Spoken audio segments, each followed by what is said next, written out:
I tell my kids is, don't be afraid to ask. Like someone has a question, like in school. Right. Like I had a teacher one time say that, like, ask questions. Someone out there basically has that same question. They just you need to open your it. mouth. Yeah. Closed mouths don't get fed. My daddy taught me that. Yeah. No, I'm just kidding. I didn't have a dad.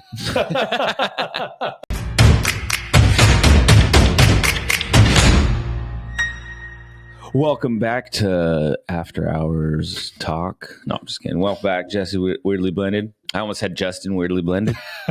And I'm Dave. No, Yeah. I'm Tom. Just Weirdly Blended. And I'm Dave. And it's not after hours. It's early hours. It's Sunday morning. Sunday morning at like 8. Early. I think we're at 8:30. 8:35 as we speak. Yeah. It takes us a minute to get things going. I had to get some coffee. Yeah, there's the important things in life. Almost. I'll rip my head off here. There we go. Yeah, no, I walked here this morning and it was fucking cold as shit.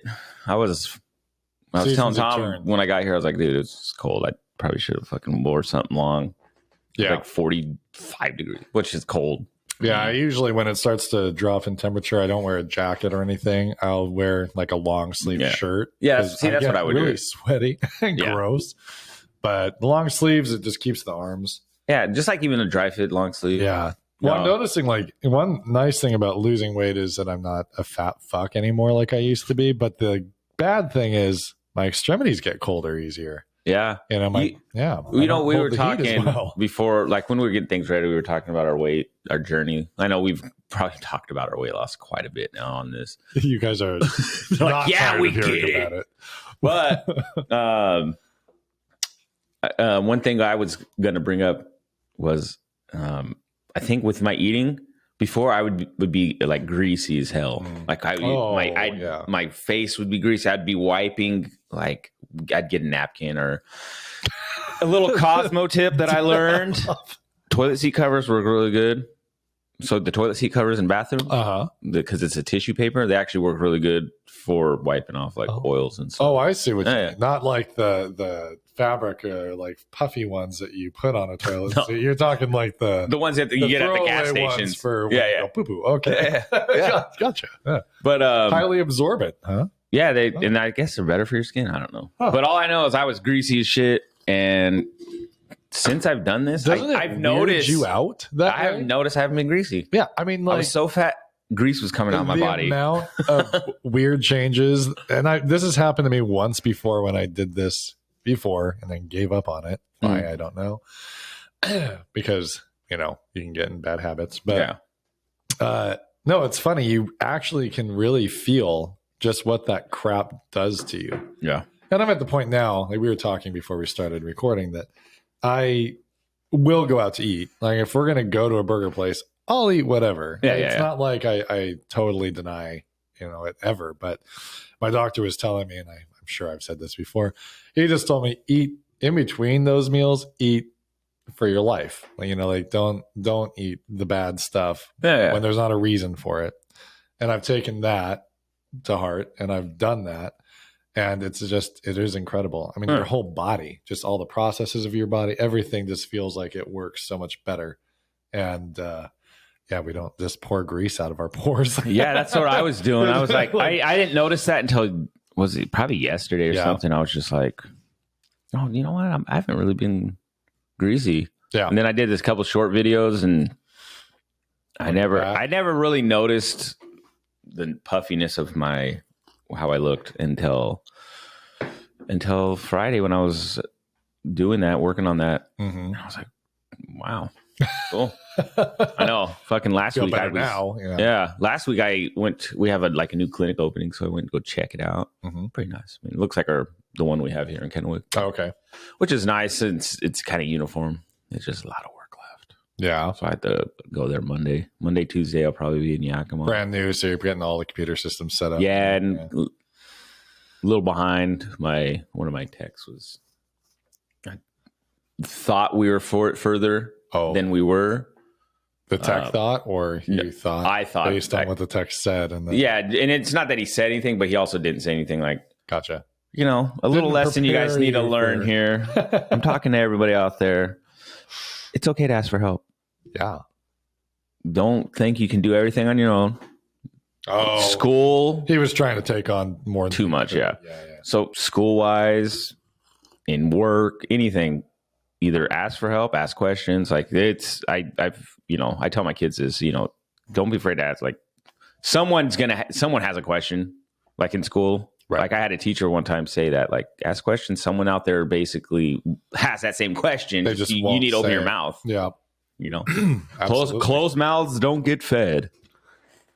My daddy taught me that. Yeah. No, I'm just kidding. I didn't have a dad. Well, I have a dad, but I didn't grow up with a dad. Yeah. No. Yeah, I didn't grow up with a dad, but I do have a dad. It's funny because your dad, we met your dad, and he's a very nice guy. Yeah. So it's just kind of crazy to think that he wasn't there at that time. Well, I don't know if he knew. That's where I'm at. Like, so people don't know. I grew up with, in a single parent household. Well, we had a stepdad, but he was a piece of shit and garbage. But he was out of the house. He was pretty much out all the time anyway. But grew up, like, my mom raised us, and so for almost 30 years of my life, didn't know who my dad was. Mm-hmm. Well, the guy I thought was my dad wasn't my dad. Is what I found out 30 years later. My mom told me, "Hey, got some news for you. The guy you thought was your daddy, that ain't your daddy." Oh, don't mind sitting down. This isn't too big. Yeah, she told me to sit down too. Did she? Yeah, maybe you want to sit down. I'm like, no, just tell me, Mom. I'm at Gabe's house. I'm walking up to the door. What's up? Oh, yeah, this and that. I'm like, the guy that I told you was your dad for, I don't know, your whole years? life? Well, he's not. This other guy is. Yeah. It was I want to say it was on my birthday. I think I was either turned 26 or 27. Mm-hmm. It was. Yeah. I've heard the story before, and I know it was a birthday. It was a birthday, but I don't remember which one either. Happy birthday. Did she send you something nice in the mail? Yeah, a DNA kit. She wanted to prove you were hers. I know. Mom, you should know this.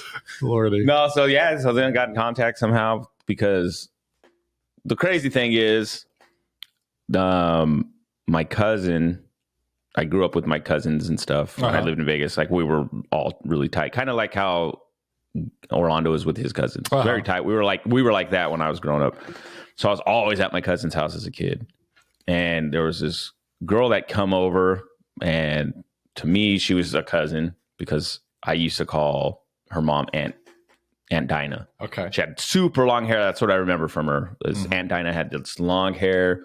She was my uncle's sister-in-law. Okay.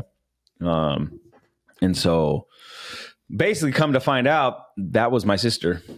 The girl that you would hang out with. The girl. Well, cousin. I didn't hang out. She was a little older than me. Oh, okay. But the girl, the one I thought she was my cousin, and it turns out she was actually my sister. That's crazy. So at that time in my life, I didn't, obviously know.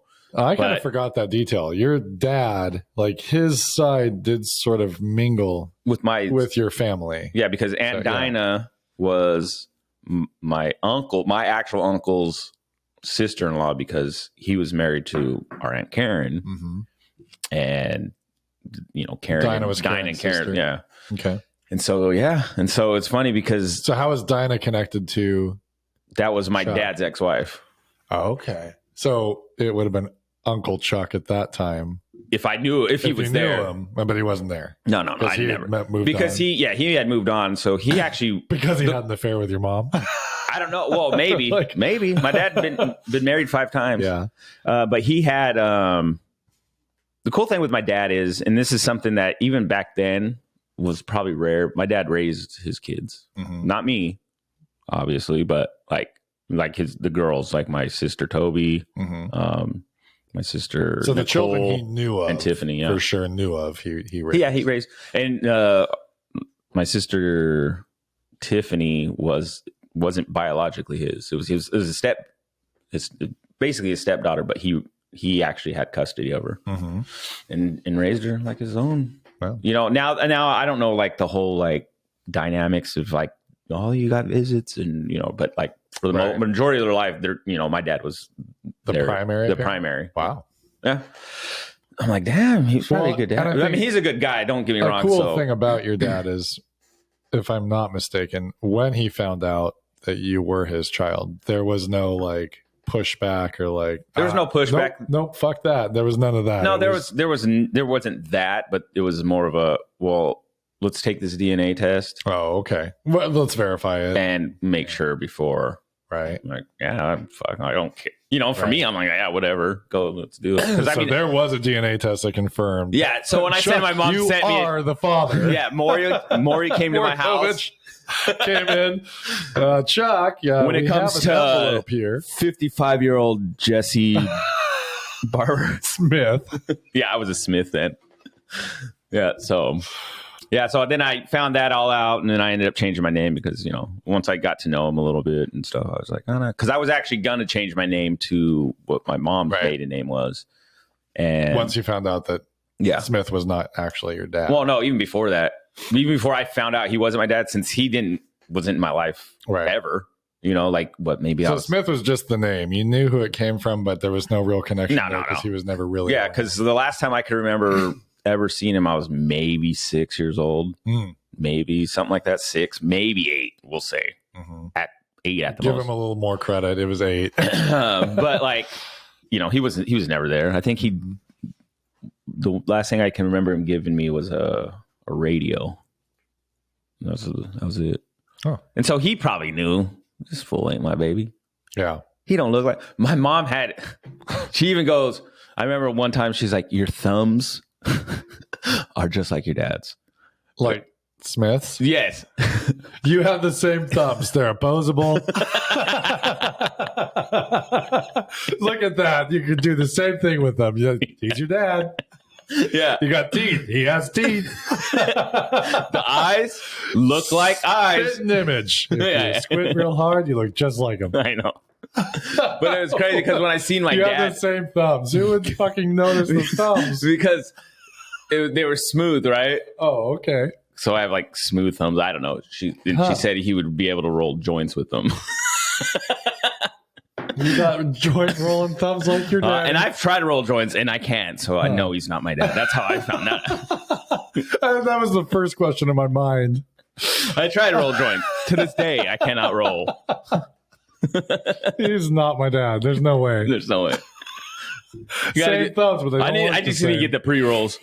Man, it turns out Chuck can't roll them either. So. Yeah. I should ask him. Hey, Dad, I know you've listened to this before. We don't need can you roll joints? You can comment on YouTube. I saw you do it. He commented on a YouTube video. Yeah. Thank you, Chuck. I guess I got my construction skills from my daddy. Nice. Oh, yeah. You built a wall. Yeah. Built a wall. Yeah. Just like in my heart. I've built those walls. I like to think you took the wall from your heart and placed it in your house. Well, I'm working to tear that down. Yeah. You're an open book. I'm an open book. I'm pretty open. Yeah. You've been open the entire time we've done the podcast. I know my wife, it took her a while for me because how open I can be. But at the same time, it's like maybe someone goes through the same shit, you know? Mm-hmm. Yeah, or, absolutely. You know, they can, I don't know. Well, I'm not going to sugarcoat or lie about something. I'm just going to, you know, I don't care. If someone thinks, what an idiot, then go ahead. Well, you're going to think it anyway. A lot of random things, you know, so this podcast is just sort of about whatever, but at its core, you know, just really blended the starting of that. What the reason is to talk to people about, you know, if you're struggling being a dad or you've made mistakes or you're whatever, we're here to try to help you feel a little better and maybe do a little better tomorrow. Yeah, because we've gone through that. Everybody has. It doesn't matter how hard you pretend or whatever. Everyone's had times where you just were drained and you didn't have anything left to give. Yep. And when you're in a position of having children and the spouse, you have to keep giving. So you give and you give and you give, and then you die. No, it's not that bad. No, it isn't. But it's I don't know. I think there does need to be. I was talking to my cousin who was supposed to be on today, but it didn't work out. Yeah.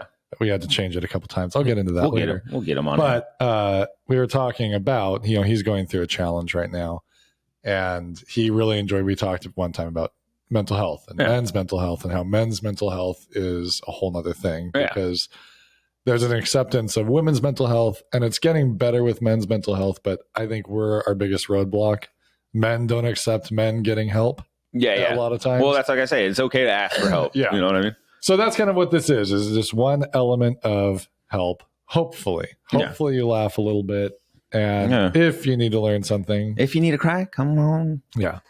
And that said, we don't always know what we're talking about, but we sure try. So. Yeah. And that's where, like for me, like when I tell like a story or I tell something from that I've maybe grew up with or whatever, like I hope somehow that can resonate with someone and that helps them, right? Like in a way, because like, hey, this guy looks like he got his stuff together. I'm just kidding, but like but it's possible. That's the thing. You know what I mean? Yeah. No matter where you start in life, you can end up somewhere. You can you write your own story, like they always say. Like you write your own story. Yeah, I've come from like a broken home, and I've dealt with stuff throughout my life that could have deterred me a certain way in my life, and in a sense, some of the stuff I've dealt with is probably stems from that. Sure. You know what I mean? Right.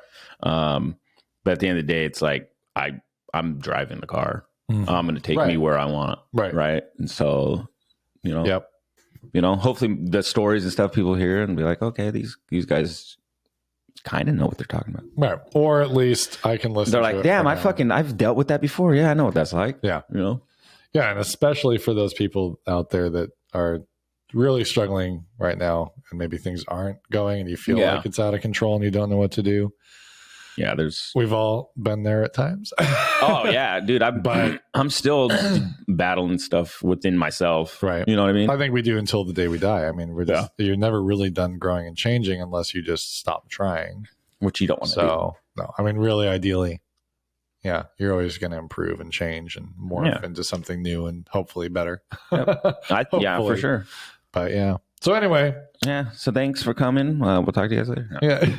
That's it for just on that note. No, just kidding. No. But no, that's true though. It's okay to change. It's okay to, change is probably the hardest thing to do though. It is because we've talked about it in the terms of fixing something versus changing something. Yeah. A lot of times, in the past, especially, I would look at a problem as something that needed to be fixed. Well, a fix is something that happens quick and then you get to go back to being somewhat normal, right? Well, normal is what got you in trouble in the first place. So you can't just go back to this happy starting point because you're not really happy. It's causing problems. That has to change. Yeah, if you're fixing it, you're patching it. Yeah. Like a leak. Very poorly. You need to go back to it and like, maybe replace it. Bubble gum in the dam, right? Yeah. You need to actually go and put some concrete in that dam. Something. I don't know. I don't know how they replace it. Build it back again. Yeah. Just tear a wall down at a dam, which brings me up. tear a dam wall down. And how, if they had to replace a whole dam wall, that'd be crazy. They would have to redivert the water around. Right? I'd have to tear it that'd down. That'd be a fucking project. I think that's why they built it with so much concrete. We need this to survive. Have you ever seen a dam breach video where a dam just blew? No, but I kind of want to see one. Scary. I mean, dude, that's a lot of pressure. It's a lot of water. Yeah. Yeah. I've talked about flood. Yeah. Yeah. Anyway. But speaking of a flood, no, I'm just kidding. I don't know anything about a flood. Did you know that Jesus warned of a flood? No, I'm just kidding. Yeah. No, it was God warned Noah. He did. And so the floods, open the floodgates of your heart. Yeah. No, as Noah built a boat. Yeah. Build a boat for your heart. Okay.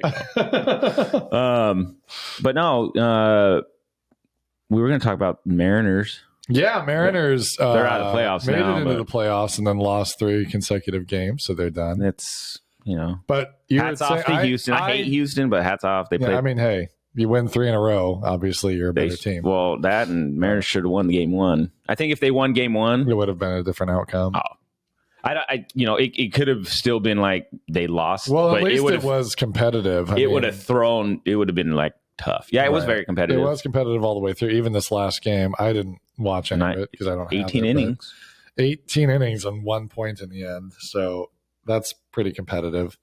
That's it. But I'm trying to stay in that mentally. That amount of time would be hard for 18 freaking innings. We actually just watched a movie called The Perfect Game. It's about this Mexican Little League World Series in 1957. They won like the Little League World Series. Wow. They were the first international team to do so. Yeah. These little dudes was kicking ass. And everyone, obviously it was that time, so they're calling them like derogatory names. Right. Like these kids don't know, like, why can't I use the bathroom? It's for white people only. that stuff. But it was actually a really good movie. Nice. It was cool. I've never heard of that movie before. Yeah, no, we were just on Amazon Prime looking because we watched Ambulance. Yeah, let's segue into another topic we were going to discuss, which was good. It wasn't bad. It's very action. I've said to you, one of my favorite video games of all time, probably forever, is GTA 5. Yeah, I love the GTA series, and I don't play much anymore, but. To this day, if I were to pop a game in, it would probably be that. Yeah.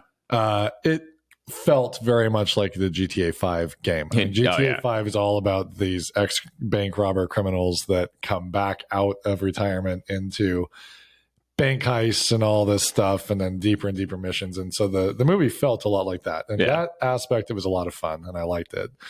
Yeah. I was glad I didn't waste money going to the theaters for that. If you know Michael Bay's work, nothing against it, but there's a lot of camera movement and things to make it feel more. I think he used a lot of drones or something. This one he sure did. I don't think he used to use drones. I think he was having fun with those. There were a lot of drones, and a lot of drones. Good camera work, but when you do too much movement with a camera, I feel like you're trying to divert my attention from what I'm actually seeing. It almost makes me feel like I'm being talked down to. To me, I was just like, okay, I get it, but it's already, if you do it right, action packed. Yeah. So I feel like you're just trying to trick me into doing maybe less actual action and more camera action. Well, I think there was some of that because it would be like the fucking drone was doing its thing, and then all of a sudden it's just them talking in the car. Right. I'm like, guys, come on. Well, that's it. I mean, it's like what made me laugh though. I looked at it like this guy got a new toy. Mm-hmm. So let's use this drone because he was doing shots that you're just like, seriously. Like I was telling you, down off a building and then zigzag through. Yeah, like there's this one shot where this guy just walks out the bank, but then they do a shot coming straight down his head, and that's it. I mean, that was a shot. Right. I was like, he was just using a toy. Right. He's just using it just to get that shot. I kept thinking, I didn't know it was Michael Bay when I first started, and it could have said Michael Bay in the beginning, but I wasn't paying attention. But I didn't, really, because I don't think he's ever used the droney shots like that before. They weren't. I don't think the drone technology was to the point where you could use it like that. Yeah, so it's now to the point that I think someone like Michael Bay, he's like, utilize it. I was like, Jesus Christ! But, I mean, he's always been a little bit on that side. I mean, a lot of like computer animation and which some of the Transformers were good. That's great. I know what to expect. It's not really wholly my style, I guess. Yeah. Like, for example, one of the things I thought didn't hold up as much as I really wanted it to in the second It movie. I know was that a Michael Bay? No. Can you imagine a Michael Bay It? Michael Bay It. Woo, cameras flying around it. Explosions. Balloons popping. Or something. No, I'm branching out here. Okay. A broader look at computer animation. Yeah. Okay, now I get Transformers don't have much of a choice. You can't put somebody in a Transformer costume. That'd be hilarious. They did a lot of whatever worked in the first movie, they did in the second movie, which I've already seen it.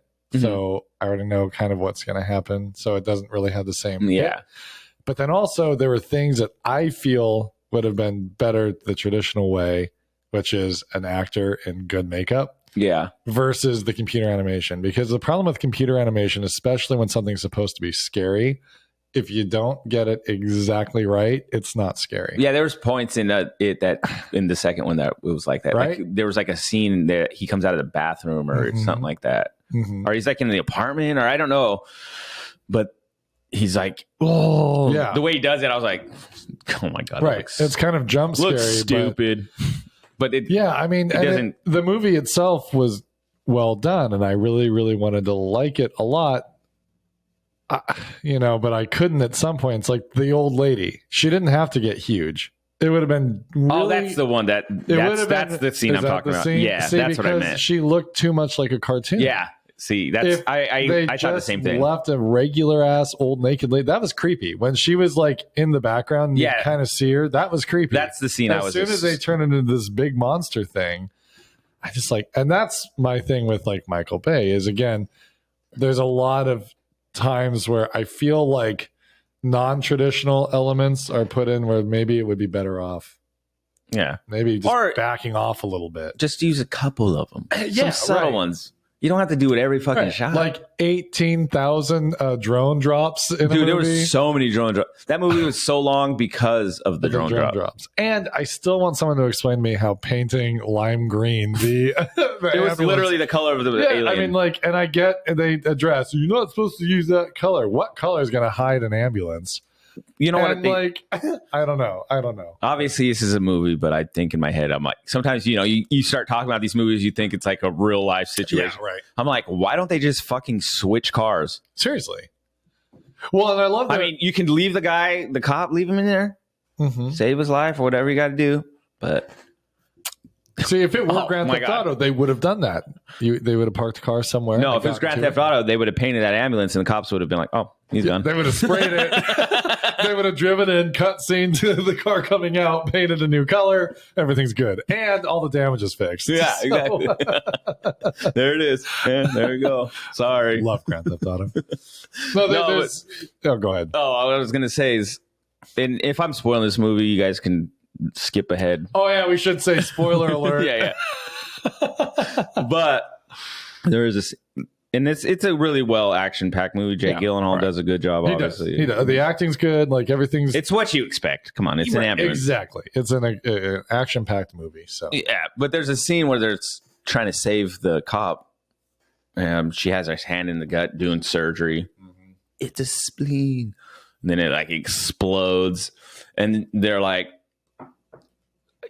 clip it. And I don't have any more clips.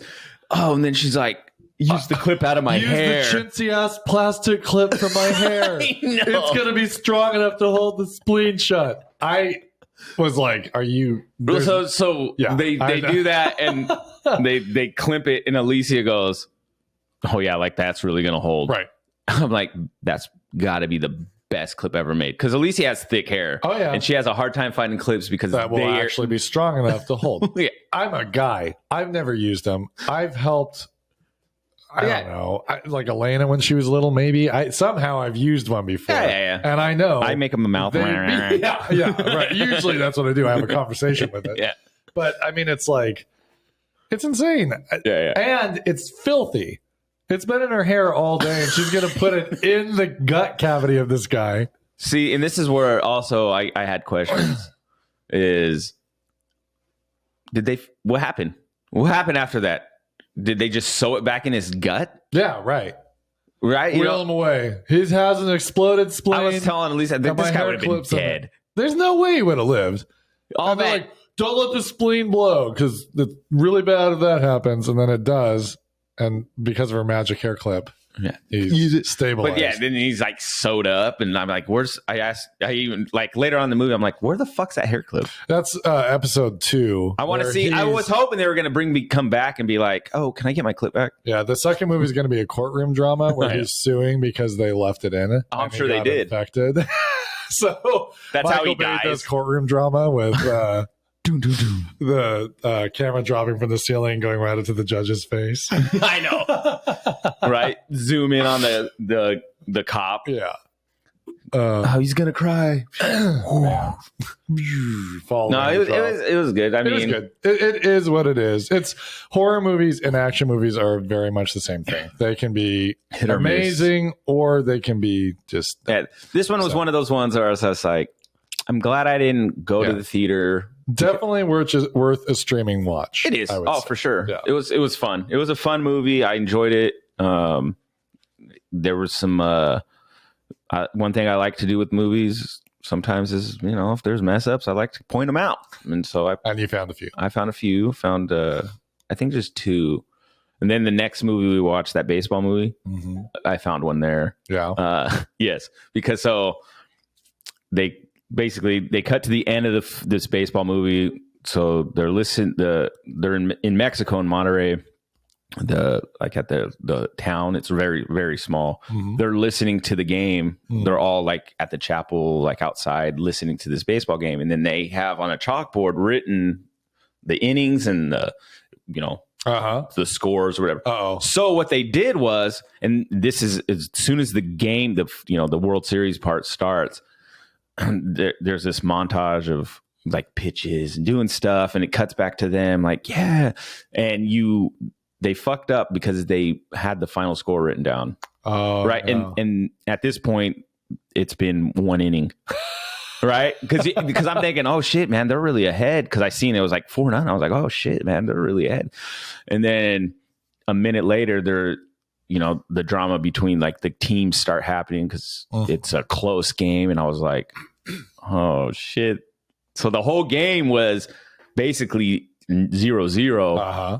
And then like the Mariners. Yeah. And then like, the little guys, someone hits a home run and now it's 4-0. And I was like, they fucked up. They had the score. That's what they looked like in the at the beginning of the game. Yeah. That's funny. Yeah. So and there are people on set that are supposed to make sure that it's sort of congruent from one scene to the next. The Michael Bay one, they had some. Was it consistency issues or whatever? Because a lot of times in the editing room they'll decide like this is a minor detail no one's going to notice, so we can cut it this way and it'll be fine. There's a scene where there's a dog in the back seat and you see the handler, you see his arm, very very much so, like he's wearing a tan coat, I want to say, or the light was on the coat, but it wasn't like a dark. It would have been better suited if he had like black on, so it would have been really hard to catch. I didn't catch it. My wife actually was like, oh shit, you see that? I'm like, what? She goes, his arms. There's a guy back in that car. I'm like, what? And she rewinds it, and sure enough, you see the guy kind of holding the dog, and the dog's huge. Oh yeah. Was he a massive? No, is this in the original car, the little itty bitty car? No, this was in the police car. Okay. When the other cop takes when he's driving fast, and the dog's in the car with him. Yeah, just when they're about to call off the chase, you see the handler, you see his whole arm. It's a huge dog, so you would have to have a handler. Oh, for sure. It was some sort of Mastiff, I think. Oh, he was no, he wasn't a Saint Bernard. That's a Beethoven dog, right? But no, he was big. Yeah, he was a big boy. He was chaos. Easy chaos. He might have been a little bigger. Chaos is a big boy. Chaos is. He's a sweetie. I love Chaos. Yeah. He went yesterday to an event. I was showed him off. People were all over him. He's got 3 legs, a cherry eye, and he's a cool ass big dog. He's a sweetie. So people were just so like interested, but no bites or anything. But I think it'll take the right person, probably. Yeah, because I don't think it'll be long, and somebody will want him. There's Cane Corso's, which he is. It's an Italian Mastiff breed. He's a brindle, so he's got all the different colorations within his fur. And I think that, was he supposed to get a fake arm? They're working on it. WSU is working on building him an arm with their 3D printer, but it's pretty technical, and it's their first time around, so they're working through just how that works. That's cool. But it's pretty exciting. So, yeah. Because I want to see it. Yeah, he'll need it because when he stands, one of his front legs had to be amputated. So he has nothing on that side. So he stands and almost like puts his leg in the middle across. Right. So it's like a 3-wheeler. Puts a lot of pressure on his shoulder. Yeah. So we're hoping that when he's moving will correct. He can't wear it all the time, but at least when he's like out moving around. Yeah, but when he's at the house, he can just chill. He lays around most of the time anyway. He's a big ass dog. Dude, he's one of those dogs. Like if your kid came up to him and just started like, he wouldn't do nothing. He growls at the puppy a little bit because she licks his face all the time. But that's when we had Beans. That's how he was. Beans was the same way. Like. Kids would fuck with him, or and they wouldn't fuck with him where they're like, right, trying to get him to like be mean or anything. Just doing what kids do. Yeah, and he was just a big old sweetheart. Yeah. He just would sit there like, whatever. Yeah. I'm hoping Rex gets to that point eventually, but which he will. Yeah, he's just a baby. Yeah, he's like very hyper, 7 months old. So yeah, he's about 8 now. 8-month-old boxer. That's a lot of. He's energy. A big boy now. Yeah, he is. He's got long ass legs, skinny legs. He's bulky. His body's going to be filling out now. Yeah, probably. He's a thick dog. He's getting thicker. Yeah. Like, damn, dude, you looking like me. Thick. Pre-weight loss. You're so thick. Yeah. Yeah, we got told with Chaos. They're like, he's gained like 20 pounds. Yeah. In like a month. So back off the food. Yeah. And you guys got to see Kinsley, which we used to foster. We did get to see Kinsley. She looked really I'm good. I'm glad. Yeah, I'm busy as always. Yeah, she was. Her fur looked like healthy again. So I don't know what they did, but it looks like, all those spots that she didn't have fur. I didn't get that close. Yeah. So I could be wrong, but it looked like it had kind of grown back in. So. Well, yeah, she was like, when we got her, she had actually, like, I had taken pictures and was sending them saying, hey, like, we've been noticing, like, she's getting bald spots here and there. Right. Like, and nothing was ever. Like, well, she had mange when she was young before any of us came in contact with her. So she had, some of the skin damage and stuff from that. Yeah. Yeah, she looked good. Yeah. She looked happy, busy. Oh, yeah, that girl is a busy dog. She's a hard one to rock. Yeah. Rock. Speaking of dogs. Yeah. The horrible thing that happened on Tuesday night, because we were going to do a podcast Tuesday. Yeah. Jesse was actually on his way over. Yeah, I was. And you texted me not to come, but I was I was in the middle of running. That's all right. You made it. Yeah, right before we were supposed to start, our dog Nash, who was a foster dog that we knew we'd probably have forever. Yeah. He had bladder issues. So he needed to be cathetered, have a catheter in order to urinate, which we had to do at least twice a day. And he had some, I would say, reasonable aggression. Yes. We thought we understood the triggers and we thought we knew how to prevent it in the future, but that required a lot of planning and knowing how to just interact with him. Yeah. Because he was 99.9% a very sweet dog. And we did bond with him. We did really care about him. He bit me over the summer really well. I've talked about it before. He got me hard. Yeah, actually, the clip I put up, you had the bandage. You had the bandage wrapped up. So, yeah, I mean, I don't know if you can see it, but I've got 3 scars because he truly bit. Yeah. But we were able to talk it through and say, well, we were kind of aggressive towards him because we were going to force him to go potty when he didn't want to. Yeah. And he was kind of growling. And so we had never been bit before. We just heard that he could be aggressive, but we'd been around him long enough. We downplayed that. I was like, you're not going to intimidate us. Like, we're going to be the boss and you're just going to have to learn your way through. Big mistake. Yeah. Grabbed him by the collar, and boy, did I get it. Who's your daddy now? So at that time, we felt like we were pretty reasonable in our knowledge of reasonable is not the right word, but we were pretty knowledgeable, I guess, of what his triggers were. Yeah. Like, be careful with the collar. Don't use harsh volume or whatever with him. Just be careful around the neck area. Don't force him if he's not ready to do something. And that seemed to be it. Well, Sammy, my sister-in-law, who's kind of a bat out of hell in everything she does, she came over and threw the door open and rushed in with her dog, and it wasn't good. Yeah. He gently went up to this new dog. Well, hasn't he seen her before? Yeah, they've interacted. Okay. There had never been aggression with another dog. Yeah. Nash had always been good that way. That's what made it like, okay, we can't trust anything with him anymore. Yeah. He gently went up, kind of rested his jaw on the other dog, and then bit. I mean, it was almost like a trick. Yeah, and then locked on to his neck hard. And for about 70 seconds would not let go. It was was it that long? Really bad.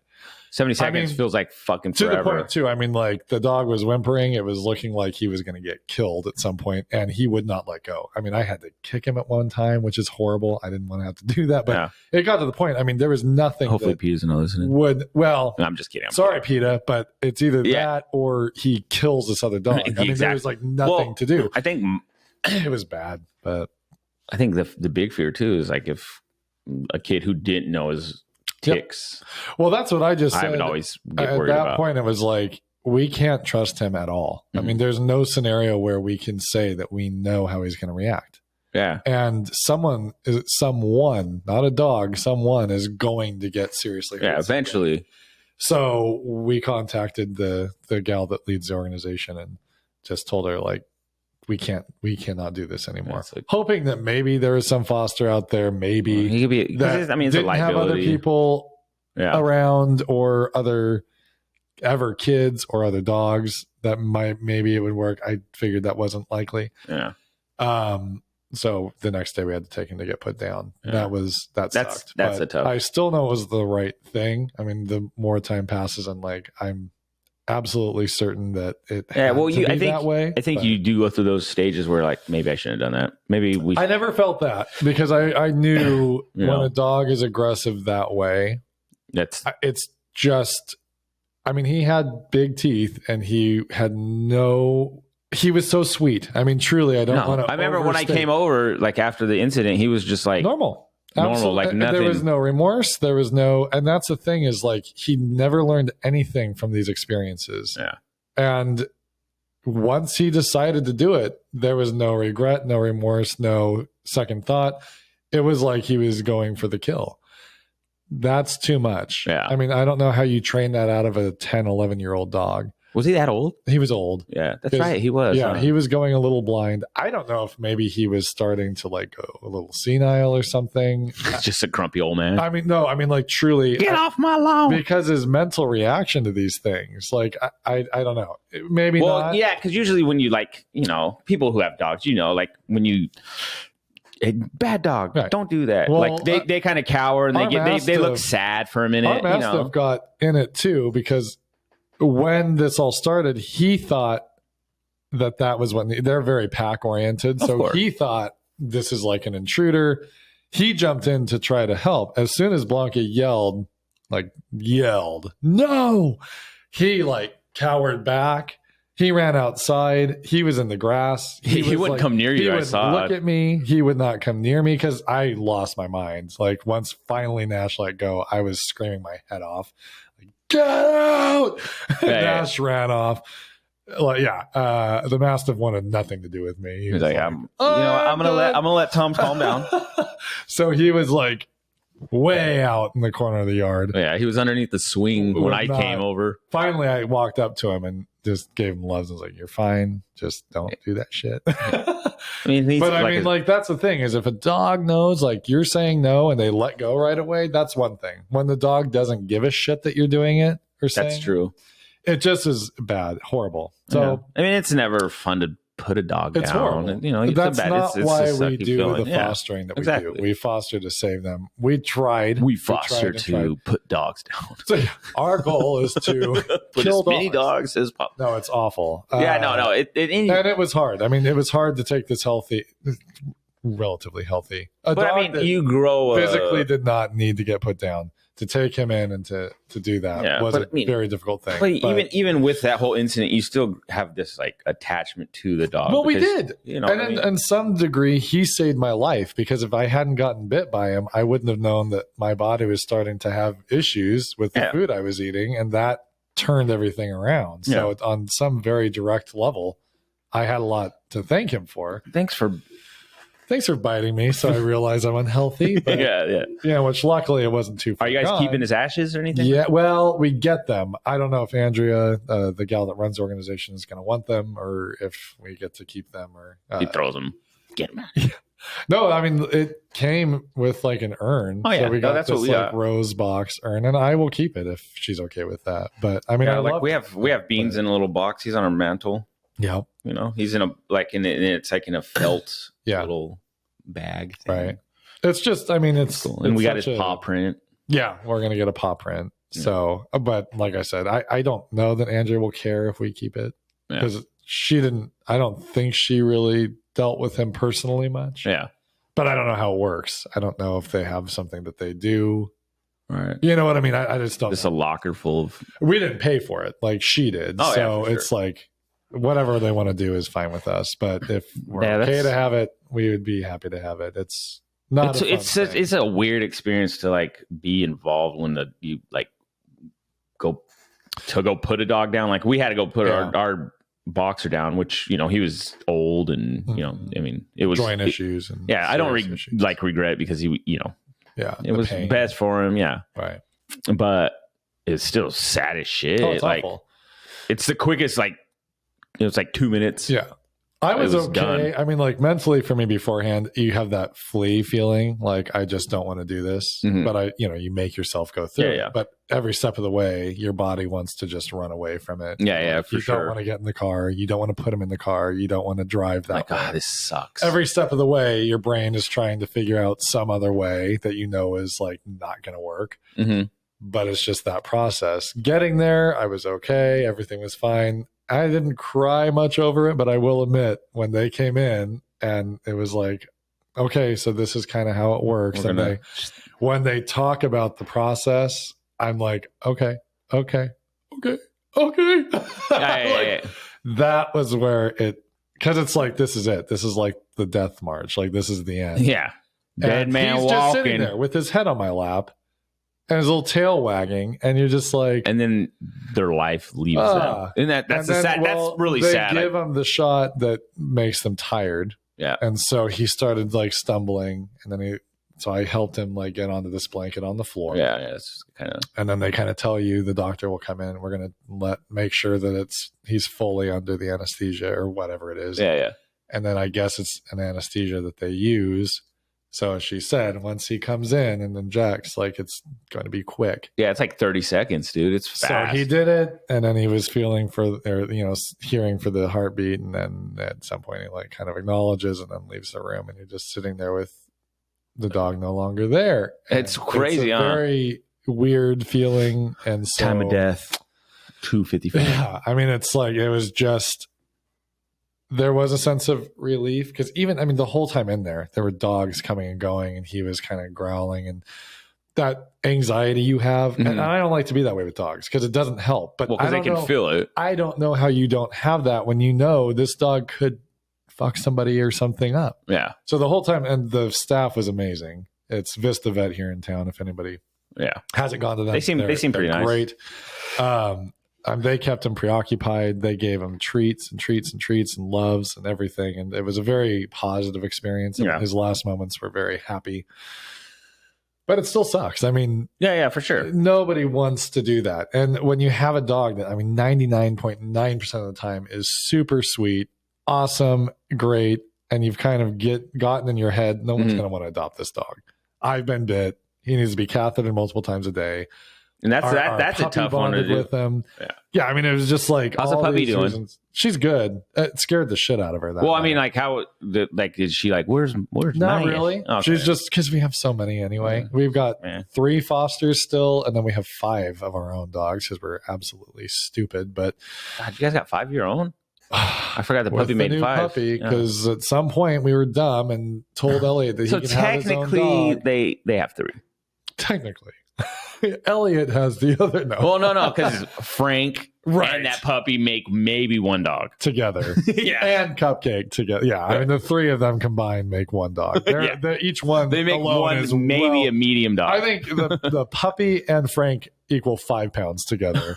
Cupcake's another like 6. It's like 11 pounds altogether. It'd be different if you had like 5 big fucking dogs. But we do have Harvey and Joni, which are 2 larger dogs. Yeah. And that's where it's a little more complicated. If they were all small dogs, it'd be like nothing, but just the bigger dogs. And then we have Peppers, who's awesome. She's a great dog.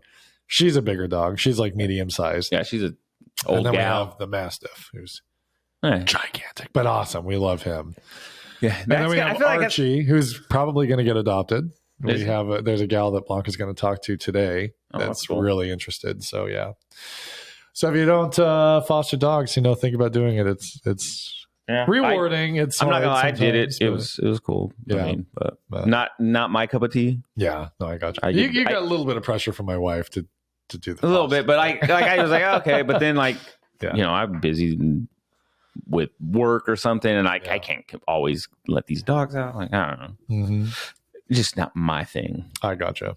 Is all. Yeah, but it was really cool. I felt good about it. I don't think we're going to keep doing multiples. I think we need to get you guys were crazy. 1 at a time and focus on getting that 1 adopted out.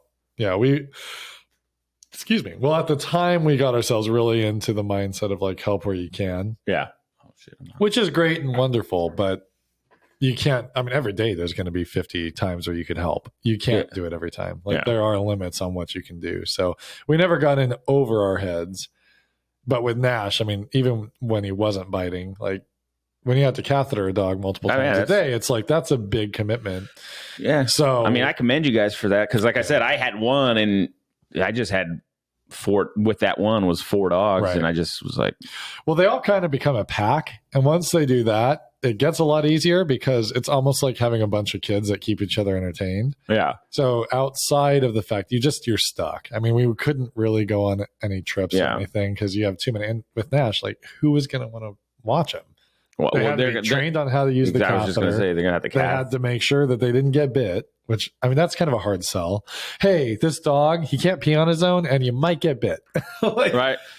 So good luck. All the other dogs are great. They don't have any of those issues. Yeah. And I mean, Nash it was sad. He was a great dog. He had, like, what was it? I was just telling Alicia, this Cat William joke. He's a 98% good dog. Yeah, exactly. So what if the 2%? He likes to eat people. Truly, that's exactly what it was. Yeah. So it just was what it was. But I feel more, as time goes, I feel more and more like certain. I never had any real doubt, but it's not like a regret. No, I never regret. Even right away, there were no regrets. I knew it was the right thing. And the vet confirmed, like, in tears, Blanca asked, like, is this the right thing? Like, is this what we should be doing? And she said, absolutely, yes. We 100% support it. Yeah. And they love dogs. They wouldn't say that if it weren't the case. I mean, when you have a dog that's violent. I don't know. And to me, it was the fact that it wasn't even just violent. It was like Dr. Vorkin liked people. I'm just kidding. He liked them so much, he helped him die. Yeah. No, but I mean, it's like the uncertainty of it all. Yeah. You didn't know when he was going to be fine and when he was going to snap. And that's like, you can't really plan. That's eggshells, dude. I don't want. Well, that's too much stress. And when now you're nervous that your dogs are going to get bit or that you're going to get bit again, or God forbid, he's going to attack one of the kids. That's where I would be. Like, that's where my, like JJ's over all the time. And Elliot, when I explained, like, he has to go to a different home. We cannot keep him. He was bawling. Yeah. The thing that got him to, like, stop and be okay with it, I said, what if he attacked JJ? Oh, did you? And that stopped it. He was crying, obviously, a little longer, but when he was able to verbalize his way through it back to me, he said, yeah, I mean, if he bit JJ or something, that wouldn't be good. Like, we can't do that. I'm like, see, exactly. Yeah. Sometimes you got to. I was a little emotional after this thing first happened, so I was amped up, and unfortunately, I opened my mouth too much in front of him instead of thinking, this is my 8-year. What? Oh, yeah. How the hell we got to get rid of him. 8? Yeah, my 8-year-old kid. Well, he's got to go. He just bit a dog, I'm like, not the best dad moment. Well, so then we've talked it through. We've all been there as dads where we kind of open our mouths and say stuff. And you can't get the words in my mouth. I was way too amped up. I should have had the conversation. I just blurted it out. He's got to go. Well, the kids, when they told me, like, Rex or Boxer, he bites us all the time. And I was like, no way. Statement of, I'm like, what do you mean he bites you? Yeah, he bites us. I'm like, no, so he bites you? And they're like, yeah. I'm like, no, fuck that. Like, he's got, fuck him. I'm going to get rid of him now. Like, no, fuck piece of, like, I was like, no, because these are my kids. Like, when it comes to, like, my kids, it's like my kids are more, they're my kids. Right. A little more important to me. And so if I was, someone's hurt them or even an animal, it's like, no, they got to go. Right. And then they're like, no, well, he doesn't really. When I started like amping up, when they see, I was getting amped, and they're like, you're not getting rid of him. Like one of the kids was saying, I'm like, I'm 100% going to get rid of him if he's biting you guys. Right. Well, he doesn't bite us. It's like, he nips you. Okay, so you like guys need to be a little more careful with your words because obviously I need to like not go to 0 to 100. Do bite. It's teething and they chew on you. And so what he does, he's just like nips, or he does something. He's just being playful. He's being playful. That's not the same thing. That's not. I'm like, we're talking dogs locking on. JJ was like getting ready to cry. I'm like, no, man, if this dog's biting you, don't be crying for this dog. Like, no, obviously it's the wrong thing to do to teaching my kids emotional here. Do. I mean, like I was just like, is pumping so hard. Yeah, I'm like, no, why are you gonna cry for this dog? If he's biting you, no. Like, no, you don't need to cry for him. Like, hold him to, like, I shouldn't be telling my kid that. You know what I mean? That's how I felt with Elliot. Just expression, as and then I'm like, and then after a while, then I was just like, yeah. And then even my wife was like, well, no, your dad's just, really, he cares about you guys and he doesn't want nothing to happen to you. Right. And he's just, and I was like, hey, I shouldn't have said the way I did, but Parenting if I think if he was hurting you, like that's not okay for me. Right. And that, I love you guys and I don't want nothing to happen. Right. God forbid if something did. Mm-hmm. Well, and that's it. Your brain does go to all these scenarios of what's next, what can happen next. I think women are really good at rationalizing real quick and like figuring things out. With those types of things. Yeah, yes. We're men, it's more like we go 0 to 100. We have a very emotional reaction to those types of situations. Exactly. When it's a danger type scenario, we go 0 to 1,000 in like a heartbeat. Yeah. Because I think we just see worst case scenario. And our brain kind of misfires of like... No, right away, the dog's mauling you? Right. Well, it's almost like an aggression thing. Yeah. And it's like, and that was my regret. It happened. I don't know that it wouldn't happen the next time because it's just my base reaction. But I was luckily... I'm not good at... Like, that's where I might... It's hard to like slow... Okay, let me just take it in for a second. Yeah. I mean, the healthy thing is to train yourself before you react to just take a breath. But when you're in the middle of a dog attacking to the death in that moment, how hard is that? You can't get him to let go and you finally get him out. I was very upset because we also knew the scenario. What are we going to do with this dog? Like, I knew at that moment, we can't just keep doing this. Like, now I have to do something I don't want to do. Now I have to put this dog down. Like, you're sleeping with the fishes. Like, and I mean, I was so angry that thought didn't bother me in that moment. Yeah.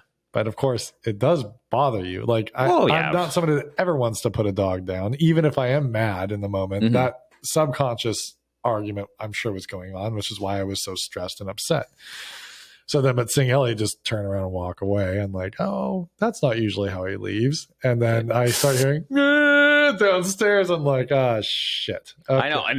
And obviously at this moment, this is where I don't know. I fucking, like I normally will like knock and then I walk in the house if the door's unlocked. Yeah. And I'm like, I'm here, knock, knock. All loud and stupid. I don't know what's going on. No one's around. Ellie and I are down in the theater in the basement. Like. And I'm like, oh, maybe he's out. Maybe he's out here in the studio. So I go outside and I go in here and I'm like, oh no. So I start flipping on lights and getting stuff ready for the podcast. Then he's like, yeah, it's not happening. I was so amped up. My voice was leaving. Like I yelled. Yeah, no, I stayed hard. and we talked for a few minutes after that. Talk. I sounded like. Yeah, well, we came over yesterday. Your voice sounds better yesterday. It's come back. It sounded a little more hoarse. Yeah, I mean, the last few days, it was like, how you doing? I sound like Satan. It was really bad. Satan! The dark bit.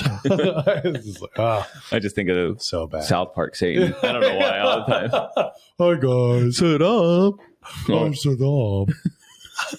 Hey, guy.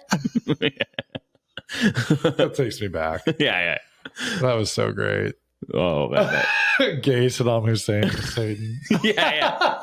And Saddam was like the guy in the relationship. Yeah, he dominated on Satan. That's what was funny. And he made hell worse. Yeah. Satan was like the more logical one. Yeah.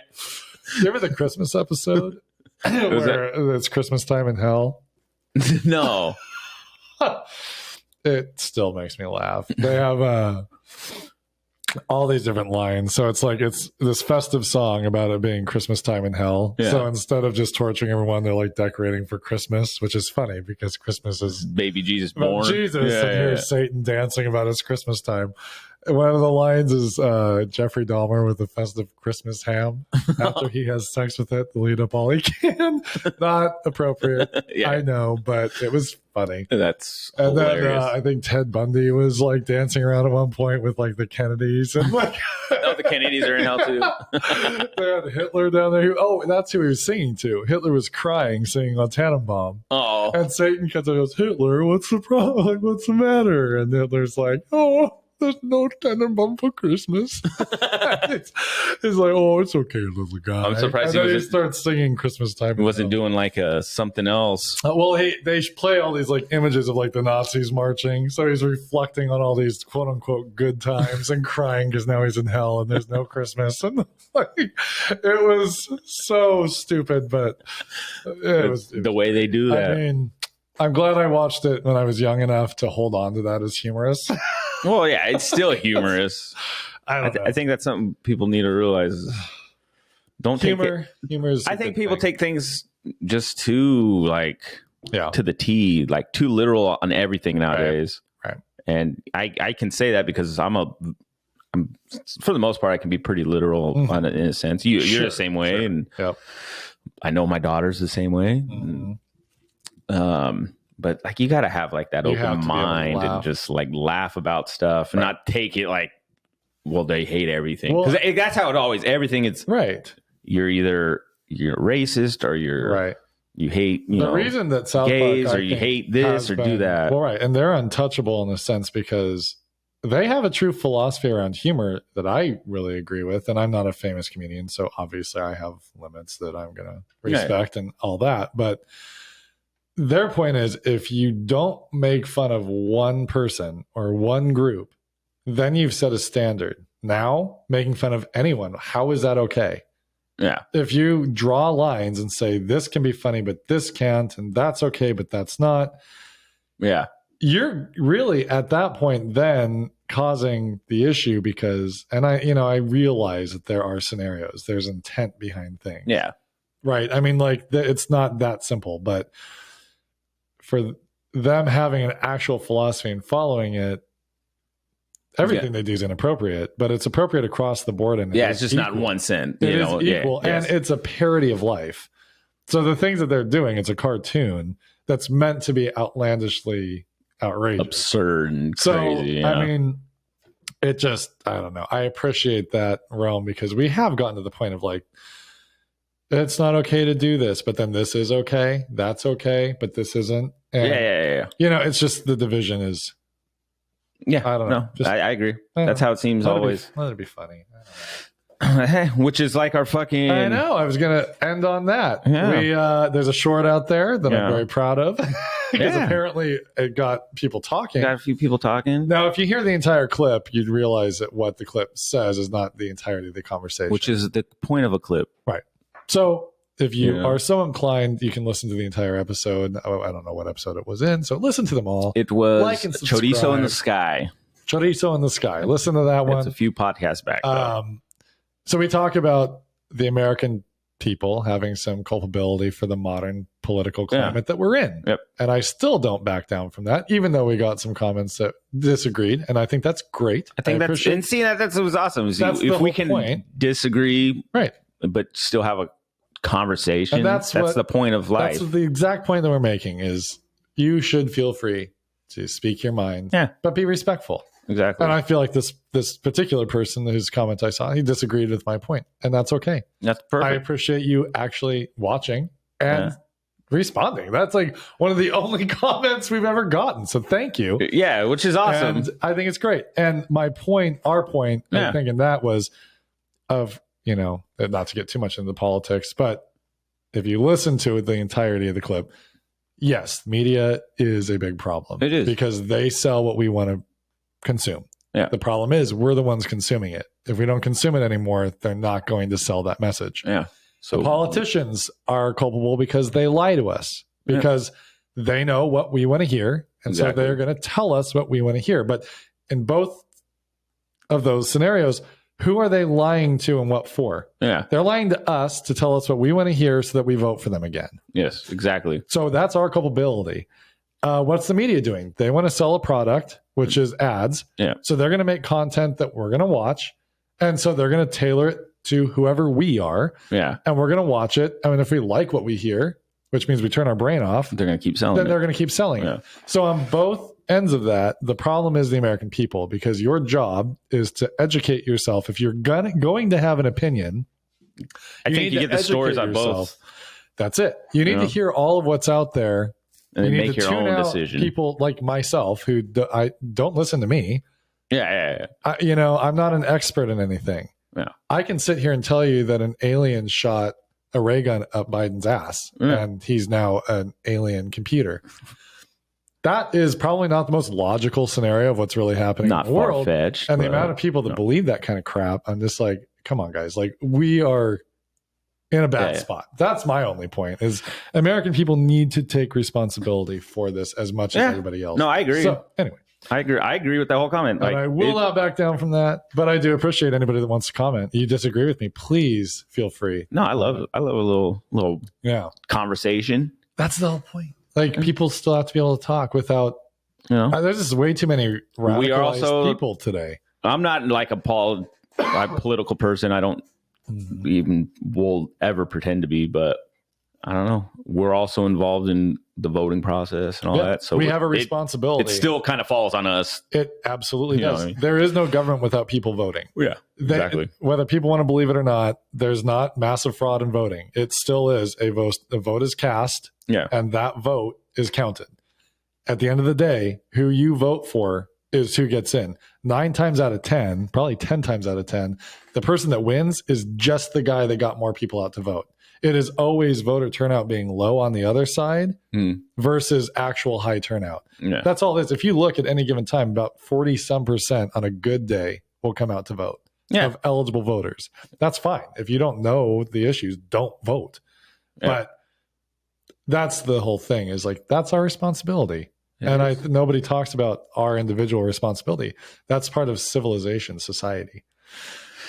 Yeah. I love it. But hey, hate it. Comment on it. Yeah. Like and subscribe. Yeah. I mean, seriously, like it so that you can argue with me more. Yeah, no, I think any kind of dialogue. That was cool. A dialogue's awesome. So, have that open dialogue. In anything, relationships, fucking. And you can disagree with me. It doesn't mean I'm right. It means that it's what I think and how I feel. Disagree all you want. So, I'm right, you're wrong. That's how it's always going to be. Because then we get lots of comments and it looks really cool. So and anyway, so thank you to everyone that listened and commented.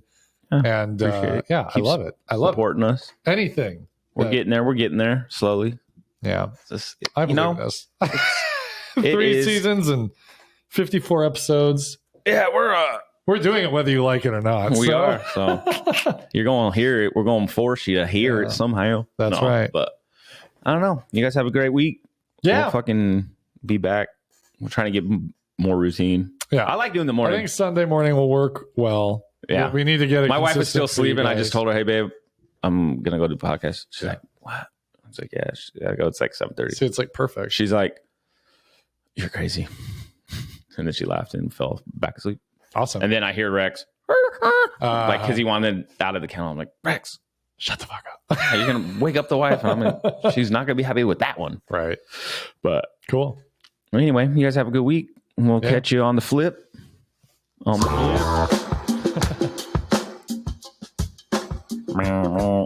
shit. Oh, no.